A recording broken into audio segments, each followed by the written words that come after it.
بسم الله الرحمن الرحيم. وَإِذَا مَرِضْتُ فَهُوَ يَشْفِينِ۔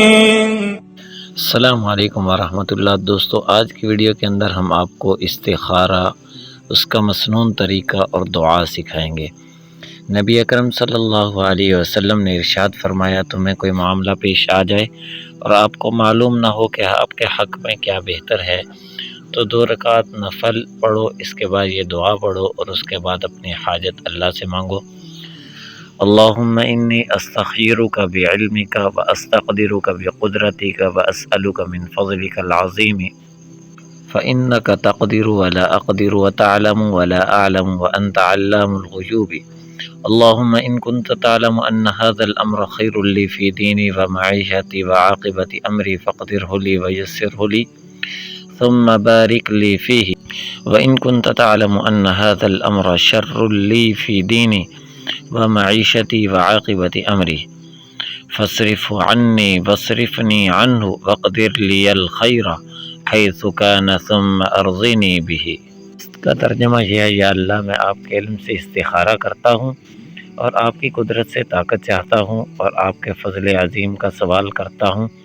کیونکہ آپ قدرت رکھتے ہیں، میں قدرت نہیں رکھتا، آپ علم رکھتے ہیں، میں علم نہیں رکھتا، بے شک آپ غیب کی باتوں کو خوب جاننے والے ہیں۔ یا اللہ،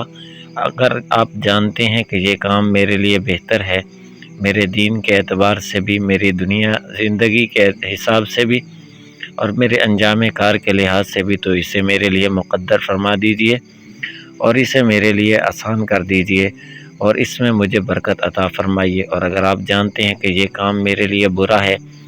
میرے دین کے اعتبار سے یا میری دنیاوی زندگی کے اعتبار سے یا میرے انجام کار کے لحاظ سے، تو اسے مجھ سے دور کر دیجئے اور مجھے اس سے دور کر دیجئے اور میرے لیے جہاں بھی بہتر ہو اس کو مقدر فرما دیجئے اور اس پر مجھے راضی بھی کر دیجئے۔ استخارہ کا مطلب یہ ہے کہ اللہ سے خیر طلب کرنا، بہتری کا سوال کرنا۔ انسان چونکہ آئندہ حالات سے ناواقف ہے، اس کو معلوم نہیں کہ اس کے حق میں کیا بہتر ہے،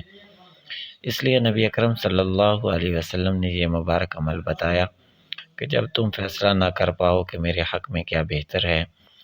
اور آپ کے سامنے 2 راستے ہوں، تو اللہ سے بہتر والا کام اور راستہ مانگ لو۔ استخارہ کے لیے کوئی وقت مقرر نہیں، دن کو بھی کر سکتے ہیں، رات کو بھی، اور اس کے لیے سونا بھی ضروری نہیں، بلکہ جب چاہیں کریں، بس مکروہ وقت نہ ہو۔